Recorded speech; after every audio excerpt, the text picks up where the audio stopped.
ये देखो, फिर से शुरू हो गई। मैं तो परेशान हो गई हूँ इस लड़की से।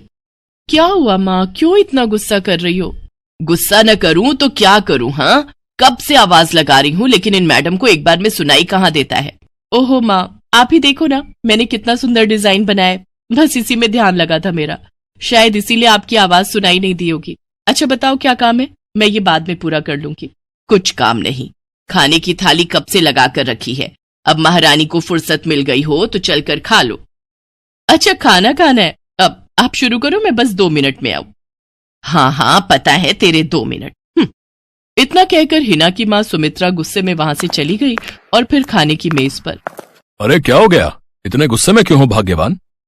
अब आप ही समझा लीजिए अपनी लाडली को, मेरी तो एक नहीं सुनती। हाँ तो क्या हो गया, तुम पे ही तो गई है। आपको मजाक सूझ रहा है? यहाँ मेरा दिमाग खराब हो रहा है, सारा दिन बस मेहंदी के डिजाइन बनाती रहती है और कोई काम ही नहीं है इसे। इसका मतलब वो सच में तुम पर ही गई है। तुम्हें भी तो मेहंदी लगाने का बड़ा शौक था ना इस उम्र में? हाँ, पर मैं घर का सारा कामकाज निपटाने के बाद ये सब करती थी। अरे ये तो खाना पीना भी छोड़कर बैठी है। सुमित्रा अपने पति सुरेश से हिना की शिकायतें कर ही रही थी कि तभी हिना वहां आ गई। क्या बनाया माँ? खुशबू तो बड़ी अच्छी आ रही है। मिल गई तुझे फुर्सत। हाँ माँ, देखो ना मेरा आज का डिजाइन, पापा देखिए ना कैसा है। सच में डिजाइन तो वाकई बढ़िया बनाया है लाडो। ये लाडो बोल बोल कर आपने ही इसका दिमाग खराब करके रखा है। मेरी जान को कितना काम है पता है, ती जा रही है, मगर ये लड़की मेरी बिल्कुल मदद नहीं करती। ओहो, आज सिर्फ खरी खोटी ही सुनाओगी या कुछ खाना भी मिलेगा भाग्यवान? सुरेश की बात सुनकर सुमित्रा की हंसी निकल गई और उसे हंसता देख सभी लोग हंसने लगे। हिना अपने माता पिता की अकेली संतान थी। हिना को बचपन से ही मेहंदी के नए नए डिजाइन बनाने का बड़ा शौक था। वो कागज पर रोज कुछ न कुछ नया बनाने की कोशिश करती और फिर उसे अपने या अपनी माँ के हाथों पर लगाती। हिना के कॉलेज की पढ़ाई भी अब पूरी हो गई थी, तो अब उसके लिए रिश्ते आने भी शुरू हो गए थे। अरे सुमित्रा कहाँ हो, जल्दी आओ। क्या हुआ जी? जरा इस फोटो को तो देखो, कैसा है लड़का? दिखने में तो बहुत ही बढ़िया है। हाँ, वो कानपुर वाले फूफा जी है ना, उन्होंने बताया इस लड़के के बारे में। अपनी हिना के लिए कैसा रहेगा? लड़का काम क्या करता है और परिवार में कौन कौन है? फूफा जी बता रहे थे कि कानपुर में इनका अपना कारखाना है, वहां ये अपना दोने पत्तल और डिस्पोजल वगैरह बनाते हैं। ये अच्छा पैसा कमा लेता है, फूफा जी की रिश्तेदारी में है। हाँ, पर उससे पहले ये फोटो एक बार हिना को तो दिखा दो, उसे लड़का पसंद आ जाए तभी बात आगे बढ़ानी चाहिए ना। अरे हाँ, ये भी सही कह रही हो। लाडो, ओ लाडो, अरे कहाँ है बिटिया? सुरेश ने फौरन जाकर कमल की फोटो हिना को दिखाई तो हिना को भी कमल पसंद आ गया। उधर कमल को भी हिना पहली ही नजर में भाग गई और इस तरह से कुछ ही दिनों में कमल और हिना की शादी खूब धूमधाम से हो गई। शादी के बाद कमल और हिना अपनी गृहस्थी में बहुत खुश थे। फिर एक शाम। ये क्या लिख रही हो हिना? लिख नहीं रही हूँ, मेहंदी का डिजाइन बना रही हूँ। अच्छा, पर कागज पर क्यों? प्रैक्टिस तो रोज ही करनी होती है ना, तो इसीलिए कागज पर डिजाइन बनाती हूँ। अच्छा, अब जरा दिखाओ तो सही। अरे वाह, ये डिजाइन क्या सच में तुमने बनाया है? हाँ अच्छा है ना, अब मैंने और भी बनाकर रखे हैं, रुकिए मैं भी लेकर आती हूँ। हिना ने अपने बनाए सारे डिजाइन्स कमल को दिखाए, जो कमल को बहुत पसंद आए और उसने हिना की खूब तारीफ की। सब कुछ अच्छा चल रहा था और ऐसे ही हंसी खुशी दिन बीत रहे थे। लेकिन फिर एक सुबह। हेलो, क्या हुआ राठी जी, इतनी सुबह सुबह फोन क्यों किया? सर आप जल्दी से आ जाइए, गजब हो गया, अपनी फैक्ट्री में आग लग गई है सर, सब कुछ जल गया सर, कुछ भी नहीं बचा सर, जल्दी आ जाइए आप। फोन पर अपने मैनेजर की बात सुनकर कमल के पैरों तले जमीन खिसक गई। फैक्ट्री पहुंचा तो देखा वाकई फैक्ट्री पूरी तरह से जल रही थी। तभी एक जलती हुई बड़ी सी लकड़ी कमल पर आ गिरी, जिसकी वजह से वो बुरी तरह झुलस गया। उसे फौरन अस्पताल पहुंचाया गया और यहाँ से सब कुछ बदल गया। फैक्ट्री के काम को बढ़ाने के लिए कमल ने हाल ही में कई सारी नई मशीनें लोन पर खरीदी थी। मशीनें तो नहीं बची, लेकिन लोन चुकाने के चक्कर में पहले कमल की गाड़ी बिकी और फिर घर। मजबूर होकर कमल और हिना अब किराए के मकान में रहने लगे थे। फिलहाल कमल की हालत ऐसी नहीं थी कि वो कोई और काम कर सके। ऐसे में हिना ने घर चलाने का जिम्मा उठाया और वो घर घर जाकर औरतों के हाथों पर मेहंदी लगाने लगी। हालांकि इस काम से उसे बहुत कम पैसे ही मिल पा रहे थे, लेकिन हिना फिर भी पूरी मेहनत कर रही थी। क्या से क्या हो गया ना हिना, मैं किसी काम का नहीं रहा, हम बर्बाद हो गए। मैंने कहा था तुम्हें रानी बनाकर रखूंगा, मगर मेरे रहते हुए भी तुम्हें कितना संघर्ष करना पड़ रहा है। ऐसा क्यों कह रहे हैं आप बिल्कुल चिंता मत कीजिए, देखना धीरे धीरे सब ठीक हो जाएगा। हिना चाहती थी कि वो अपना एक पार्लर खोले, लेकिन फिलहाल ये मुमकिन नहीं था। मेहंदी लगाने का काम भी सीजन पर ही मिल पाता था, तो अब दिक्कत खाने पीने की भी होने लगी। ऐसे में हिना ने एक सेठ के घर मेड का काम करना शुरू कर दिया। और फिर एक दिन, सुन, तुझे कोई मेहंदी वाली पता है क्या? क्यों मैडम? अरे वो तीज आ रही है ना, तो मेहंदी लगवानी थी। आहा, बाहर इतनी गर्मी है, अब ऐसे में कौन बाहर जाए, तो घर पर ही आकर कोई लगा दे तो बढ़िया रहेगा। अब हाँ मैडम, मैं बहुत अच्छी मेहंदी लगाती हूँ, आप मुझसे लगवा लो। ना ना ना, अगर खराब कर दी तो? तीज की पार्टी है मेरे यहाँ, मेहंदी तो बढ़िया ही लगवानी है मुझे। मैडम आप बिल्कुल चिंता मत कीजिए, और रुकिए, मैं अभी आपको कागज पर मेहंदी का डिजाइन बनाकर दिखाती हूँ, फिर आगे आप ही तय करना। इतना कहकर हिना ने फौरन एक कागज लिया और कुछ ही देर में उस पर एक बहुत ही सुंदर मेहंदी का डिजाइन बना दिया। और फिर, अरे वाह, ये तो सच में बहुत सुंदर है, बिल्कुल नया और बहुत ही खूबसूरत डिजाइन है। अब तो ये डिजाइन मेरे हाथ पर भी सेम टू सेम लगा देगी ना? हाँ मैडम, आप मुझ पर विश्वास कीजिए, मैं बचपन से ये करती आई हूँ। उस दिन हिना ने पूरे मन से अपनी मालकिन के दोनों हाथों पर मेहंदी लगाई। हिना ने जो डिजाइन बनाया था वो एकदम नया था और सुंदर भी। फिर अगले दिन, नमस्ते साहब, वो आपको कुछ? हाँ, मैं तुम्हारा ही इंतजार कर रहा था। ये कल शिवानी के हाथों पर तुम ही ने मेहंदी लगाई थी ना? जी साहब, मैंने ही लगाई थी। अब कोई गलती हो गई क्या मुझसे? नहीं, ऐसी कोई बात नहीं है। बस ये जानना था तुमसे कि मेहंदी का वो डिजाइन कहाँ से देखकर लगाया तुमने? कहीं से नहीं साहब, वो तो मैंने खुद से सोचा था, मैं कभी कहीं से देखकर डिजाइन नहीं बनाती। अच्छा, अगर ऐसा है तो जरा ये कागज और जरा इस पर एक मोर की थीम पर बेस्ड एक डिजाइन बनाकर दिखाओ, पर याद रहे डिजाइन बिल्कुल नया होना चाहिए। जी साहब, बस 2 मिनट दीजिए। हिना ने बस कुछ मिनटों के अंदर वो करके दिखा दिया, जिसे देखकर उसका मालिक साहिल मल्होत्रा हैरान रह गया। वाह, सच में कमाल है ये तो। अब तुमने डिजाइनिंग सीखी है क्या कहीं से? नहीं साहब, सीखी तो नहीं, लेकिन मुझे बचपन से ही शौक है मेहंदी लगाने का, तो बस इसीलिए। समझ गया। देखो हिना, तुम्हारा हुनर लाजवाब है और तुम्हें अपने इस हुनर को ऐसे बेकार नहीं जाने देना चाहिए। जी मतलब? तुम्हें पता है ना, मेरी फैक्ट्री में लेडीज कपड़ों के लिए कपड़ा बनता है, लेकिन काफी समय से मैं परेशान हूं, क्योंकि सूट साड़ियों वगैरह के लिए मेरे पास नए डिजाइन्स की कमी पड़ गई है। लेकिन अब लगता है ये कमी नहीं रहेगी। बोलो, बतौर डिजाइनर मेरे लिए काम करोगी तुम? जी साहब, बिल्कुल करूंगी। ये हिना के लिए सपने के सच होने जैसा था। अब वो काम वाली बाई से एक डिजाइनर बन गई। वो साहिल की फैक्ट्री में बनने वाले कपड़ों के लिए हर रोज नए नए डिजाइन्स बनाने लगी, और इसके बाद साहिल के फैक्ट्री में बनने वाले कपड़े की डिमांड काफी बढ़ गई, और इसके चलते हिना को भी उसके काम की बढ़िया सैलरी मिलने लगी। हिना अब अपनी कमाई से न सिर्फ अपना घर खर्च चलाने लगी, बल्कि उसने शहर के बढ़िया डॉक्टर से कमल का इलाज भी कराया, जिससे कमल बहुत जल्दी ठीक हो गया और उसने भी काम करना शुरू कर दिया। पर इस सब में पूरा 1 साल बीत गया और एक बार फिर से तीज का त्योहार आया। देखिए तो कैसी लग रही हूं मैं? बिल्कुल चांद जैसी लग रही हो। हिना ने नई हरे रंग की साड़ी पहनी हुई थी, जो उसने खुद डिजाइन की थी, और वाकई वो उसमें बहुत ही सुंदर लग रही थी। हिना, तुम सच में बहुत बहादुर हो। मैं तो उस हादसे के बाद उठकर खड़ा ही नहीं हो पाता, लेकिन तुमने सब कुछ ठीक कर दिया। तीज का ये त्योहार ही इसलिए है जी, मैं आपको कभी कुछ नहीं होने दूंगी।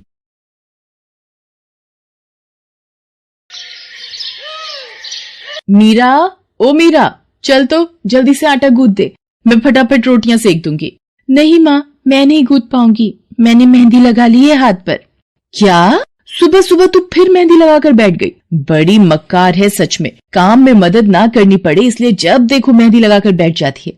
चल जल्दी से हाथ धोकर आ मेरे पास, मुझे काम पर जाने के लिए देर हो रही है। माँ बस आज कर लो ना, देखो ना मैंने कितनी मेहनत से कितना सुंदर डिजाइन बनाया है। लेकिन जैसे ही उसकी नजर मीरा के हाथों पर पड़ती है, उसका गुस्सा पल भर में गायब हो जाता है। वो मीरा से कहती है, अरे वाह मीरा, तूने तो बड़ी सुंदर मेहंदी लगाई है। हाँ माँ, वो शांति दीदी ने मुझे एक किताब दी थी कल, उसमें बड़े ही सुंदर सुंदर डिजाइन बने हैं, बस उसी में से देखकर लगाई है मैंने। सुंदर है ना? हाँ बहुत सुंदर है। अरे लेकिन मुझे तो ओफो, फिर लगा लिया ना तूने बातों में। पहले से ही देर हो रही है, ऊपर से तू भी मेहंदी लगाकर महारानी जैसे बैठ गई है। माँ, तुम इतना परेशान क्यों होती हो? 1-2 घंटे में जब मेरी मेहंदी सूख जाएगी तो मैं घर के सारे काम कर दूंगी। मीरा की बात मानकर कावेरी काम पर चली जाती है। वो एक बड़ी सोसाइटी के घरों में काम करती थी और इसी काम से कावेरी और मीरा का गुजारा चलता था।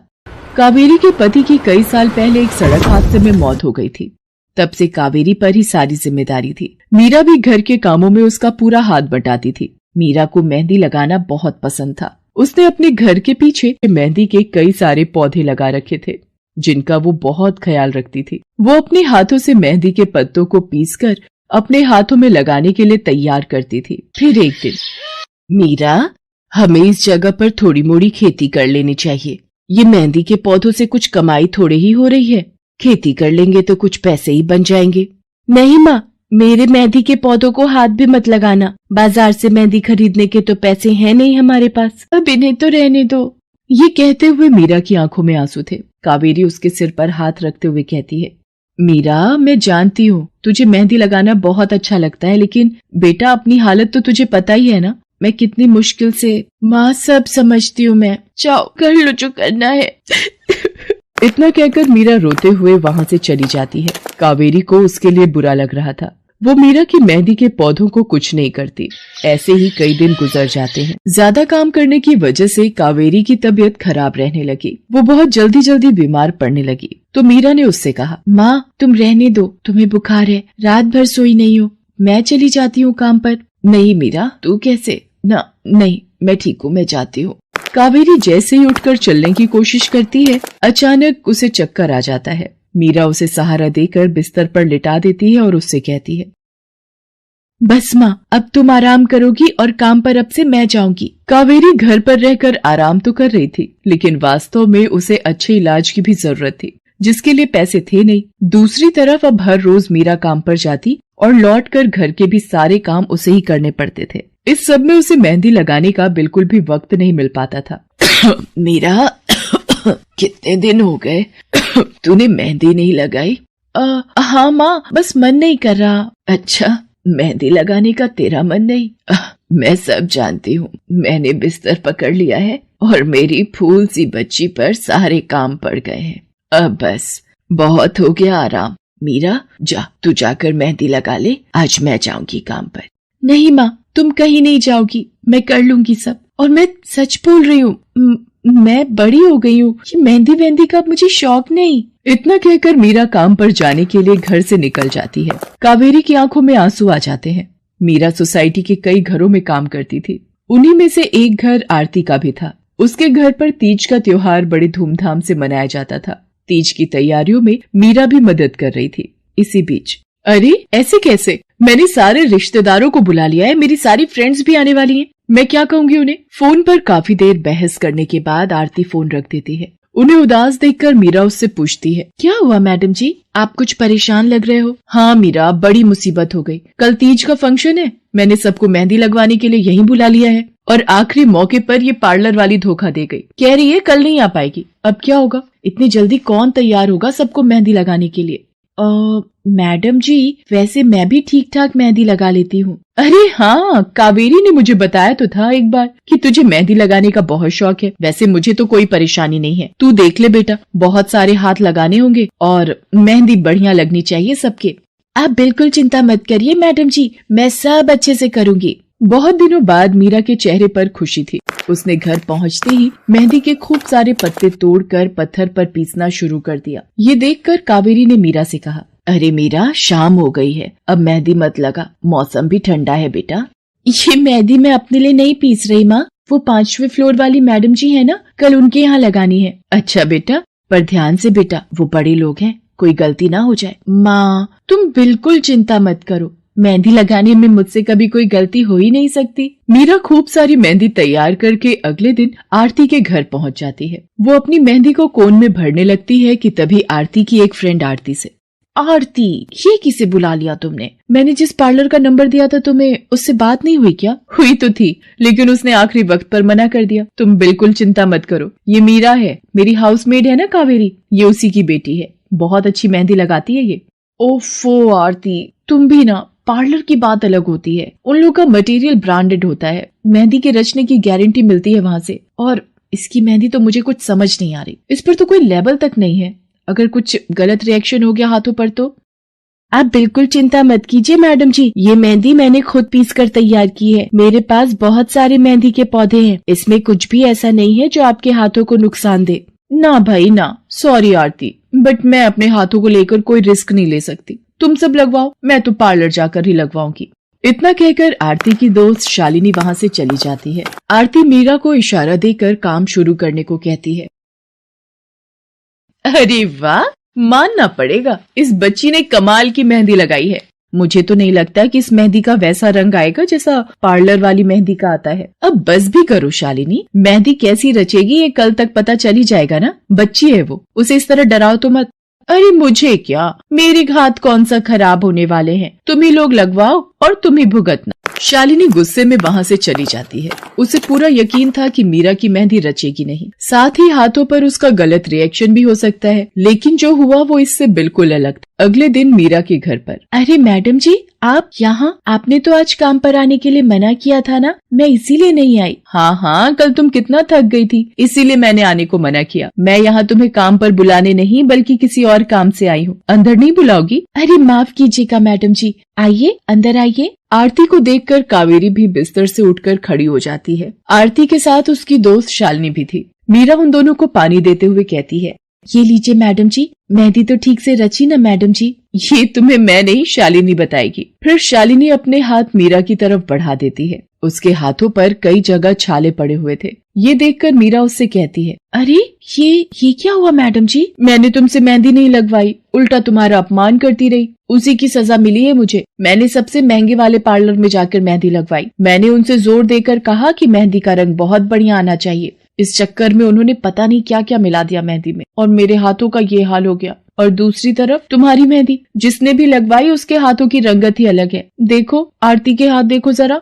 आरती ने अपने हाथ आगे बढ़ा दिए, जिन पर मीरा के हाथों से लगी मेहंदी का बहुत ही अच्छा रंग चढ़ा था। फिर आरती कावेरी के पास जाकर उससे बोली, बस कावेरी, ये झाड़ू पोछा और बर्तन बहुत करवा लिए तुमने मीरा से, ये अब वो करेगी जो इसे करना चाहिए। जी क्या मतलब मैडम जी? ये अब मेहंदी लगाएगी सबके हाथों पर। हमारी एक दोस्त का अपना ब्यूटी पार्लर है, उसे मीरा का काम और उसकी मेहंदी की क्वालिटी बहुत अच्छी लगी। वो मीरा को अपने यहाँ काम देना चाहती है, अच्छे पैसे भी देगी वो मीरा को, और तो और वहाँ रहकर मीरा पार्लर के दूसरे काम भी सीख पाएगी।